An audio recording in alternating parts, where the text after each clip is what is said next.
The first law. Make it obvious. 5. The best way to start a new habit. In 2001, researchers in Great Britain began working with 248 people to build better exercise habits over the course of 2 weeks. The subjects were divided into 3 groups.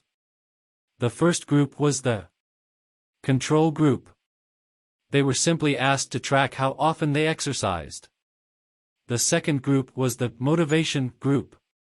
They were asked not only to track their workouts but also to read some material on the benefits of exercise.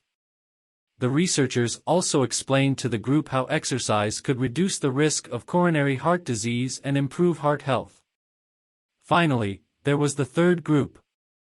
These subjects received the same presentation as the second group, which ensured that they had equal levels of motivation. However, they were also asked to formulate a plan for when and where they would exercise over the following week. Specifically, each member of the third group completed the following sentence: "During the next week, I will partake in at least 20 minutes of vigorous exercise on day, at time, in place." In the first and second groups, 35 to 38% of people exercised at least once per week. Interestingly, the motivational presentation given to the second group seemed to have no meaningful impact on behavior.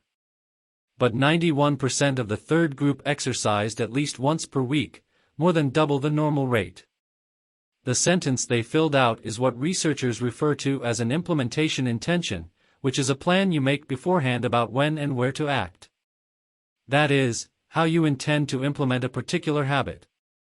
The cues that can trigger a habit come in a wide range of forms: the feel of your phone buzzing in your pocket, the smell of chocolate chip cookies, the sound of ambulance sirens, but the 2 most common cues are time and location. Implementation intentions leverage both of these cues. Broadly speaking, the format for creating an implementation intention is: when situation X arises, I will perform response Y. Hundreds of studies have shown that implementation intentions are effective for sticking to our goals, whether it's writing down the exact time and date of when you will get a flu shot or recording the time of your colonoscopy appointment. They increase the odds that people will stick with habits like recycling, studying, going to sleep early, and stopping smoking. Researchers have even found that voter turnout increases when people are forced to create implementation intentions by answering questions like, "What route are you taking to the polling station? At what time are you planning to go? What bus will get you there?"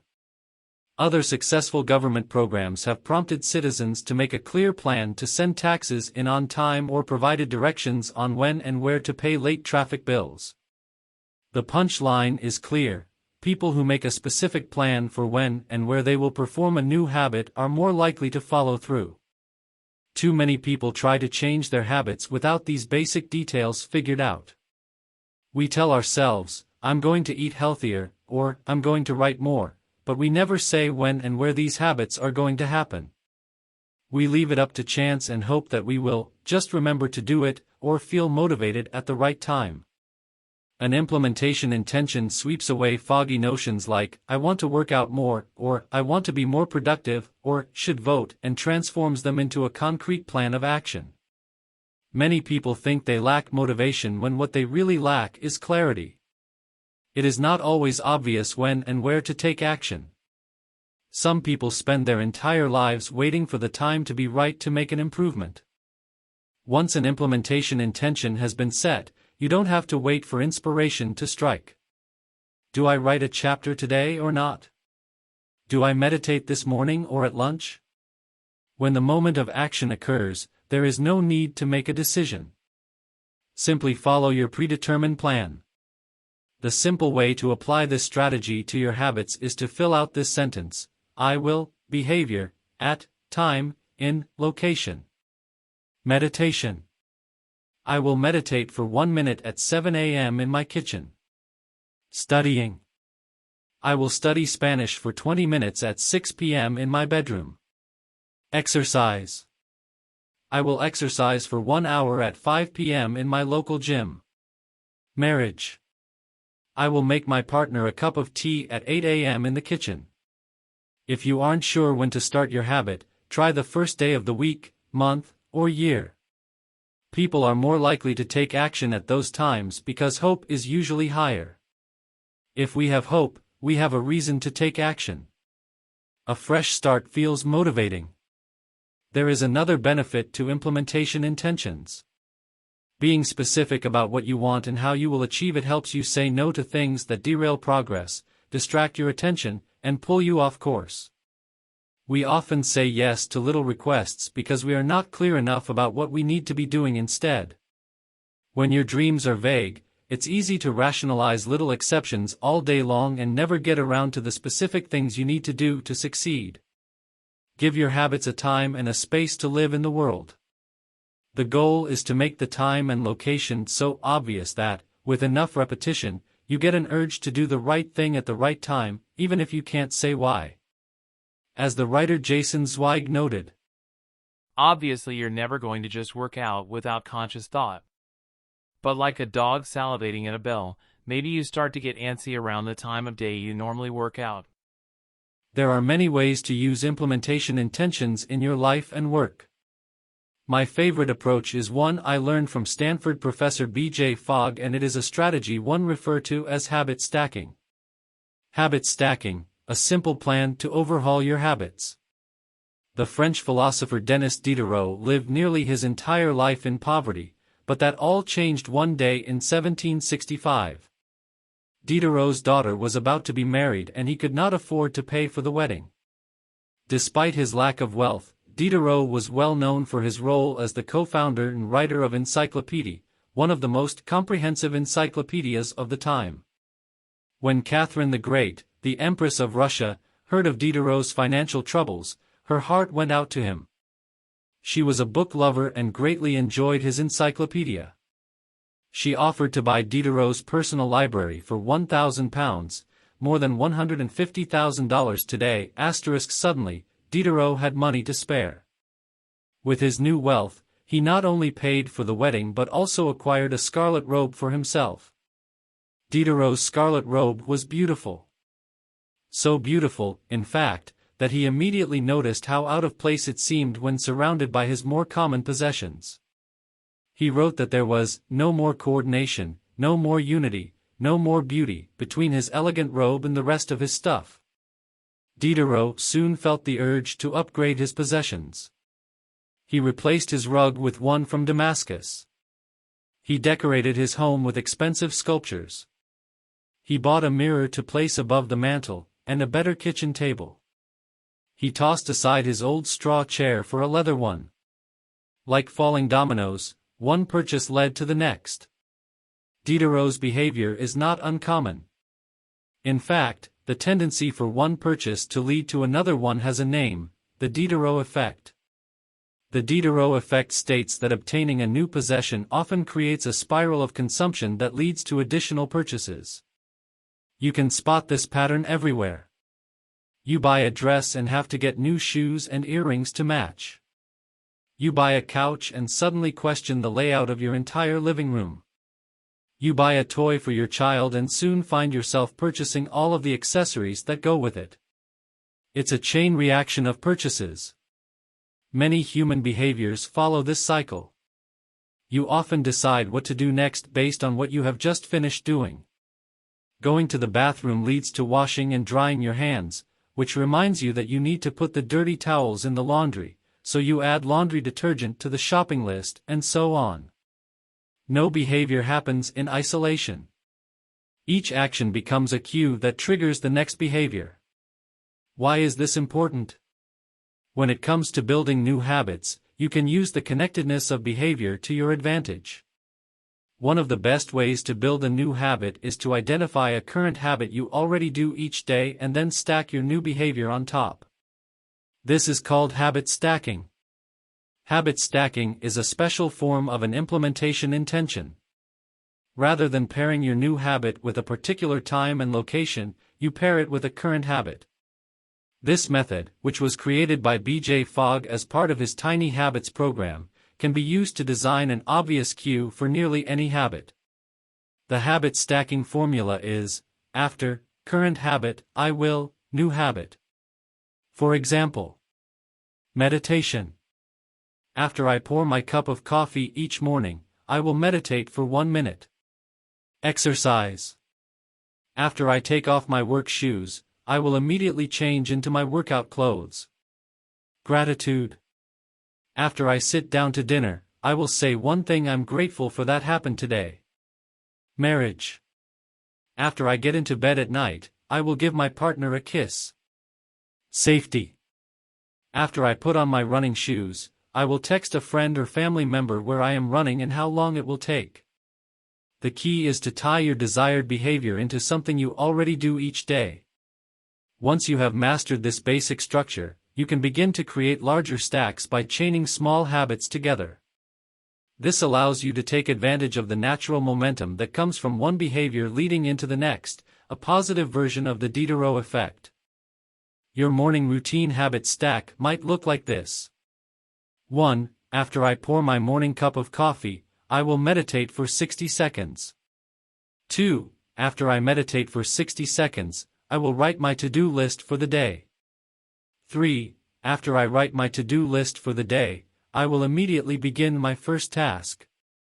Or, consider this habit stack in the evening. 1. After I finish eating dinner, I will put my plate directly into the dishwasher. 2. After I put my dishes away, I will immediately wipe down the counter. 3. After I wipe down the counter, I will set out my coffee mug for tomorrow morning. You can also insert new behaviors into the middle of your current routines. For example, you may already have a morning routine that looks like this: wake up, make my bed, take a shower.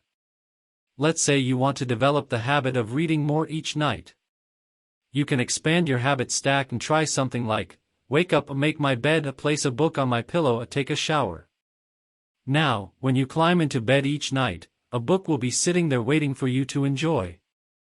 Overall, habit stacking allows you to create a set of simple rules that guide your future behavior.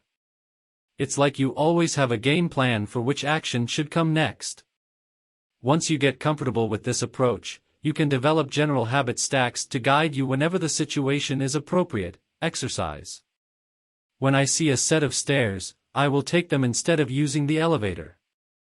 Social skills. When I walk into a party, I will introduce myself to someone I don't know yet. Finances. When I want to buy something over $100, I will wait 24 hours before purchasing. Healthy eating. When I serve myself a meal, I will always put veggies on my plate first. Minimalism. When I buy a new item, I will give something away. One in, one out. Mood. When the phone rings, I will take one deep breath and smile before answering. Forgetfulness. When I leave a public place, I will check the table and chairs to make sure I don't leave anything behind. No matter how you use this strategy, the secret to creating a successful habit stack is selecting the right cue to kick things off. Unlike an implementation intention, which specifically states the time and location for a given behavior, habit stacking implicitly has the time and location built into it. When and where you choose to insert a habit into your daily routine can make a big difference. If you're trying to add meditation into your morning routine but mornings are chaotic and your kids keep running into the room, then that may be the wrong place and time. Consider when you are most likely to be successful. Don't ask yourself to do a habit when you're likely to be occupied with something else. Your cue should also have the same frequency as your desired habit. If you want to do a habit every day, but you stack it on top of a habit that only happens on Mondays, that's not a good choice. One way to find the right trigger for your habit stack is by brainstorming a list of your current habits. You can use your habit scorecard from the last chapter as a starting point. Alternatively, you can create a list with 2 columns. In the first column, write down the habits you do each day without fail. For example, get out of bed, take a shower, brush your teeth, get dressed, brew a cup of coffee, eat breakfast, take the kids to school, start the workday, eat lunch, end the workday, change out of work clothes, Sit down for dinner. Turn off the lights. Get into bed. Your list can be much longer, but you get the idea. In the second column, write down all of the things that happen to you each day without fail. For example, the sun rises. You get a text message. The song you are listening to ends. The sun sets. Armed with these two lists, you can begin searching for the best place to layer your new habit into your lifestyle. Habit stacking works best when the cue is highly specific and immediately actionable.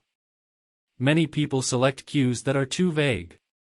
I made this mistake myself. When I wanted to start a push-up habit, my habit stack was, when I take a break for lunch, I will do 10 push-ups. At first glance, this sounded reasonable. But soon, I realized the trigger was unclear. Would I do my push-ups before I ate lunch? After I ate lunch? Where would I do them? After a few inconsistent days, I changed my habit stack to, when I close my laptop for lunch, I will do 10 push-ups next to my desk. Ambiguity gone. Habits like read more or eat better are worthy causes, but these goals do not provide instruction on how and when to act. Be specific and clear. After I close the door. After I brush my teeth. After I sit down at the table. The specificity is important. The more tightly bound your new habit is to a specific cue, the better the odds are that you will notice when the time comes to act. The first law of behavior change is to make it obvious. Strategies like implementation intentions and habit stacking are among the most practical ways to create obvious cues for your habits and design a clear plan for when and where to take action. Chapter Summary. The first law of behavior change is make it obvious. The two most common cues are time and location. Creating an implementation intention is a strategy you can use to pair a new habit with a specific time and location. The implementation intention formula is, I will, behavior, at, time, in, location. Habit stacking is a strategy you can use to pair a new habit with a current habit. The habit stacking formula is, after, current habit, I will, new habit.